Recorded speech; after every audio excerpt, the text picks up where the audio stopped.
Lionel মেসির দল Argentina এবার ভারতে যাচ্ছে খেলতে। 14 বছর পর ভারতে ফিরতে যাচ্ছে আর্জেন্টিনা জাতীয় ফুটবল দল। লিওনেল মেসির নেতৃত্বে বর্তমান বিশ্ব চ্যাম্পিয়নদের ম্যাচটি অনুষ্ঠিত হবে ভারতের কেরালা রাজ্যে। তবে খেলাটির দিনক্ষণ, ভেন্যু এবং আর্জেন্টাইনদের প্রতিপক্ষ এখনও চূড়ান্ত হয়নি।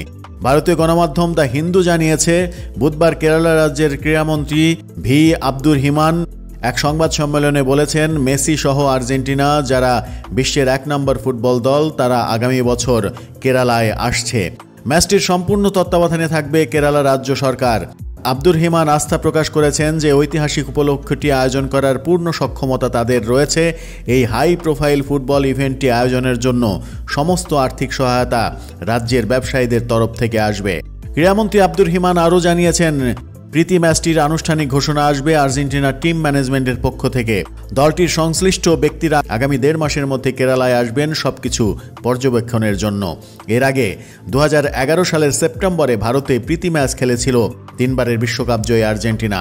কলকাতার সল্ট লেক স্টেডিয়ামে ভেনেজুয়েলার বিপক্ষে তারা জিতেছিল 1-0 গোলে।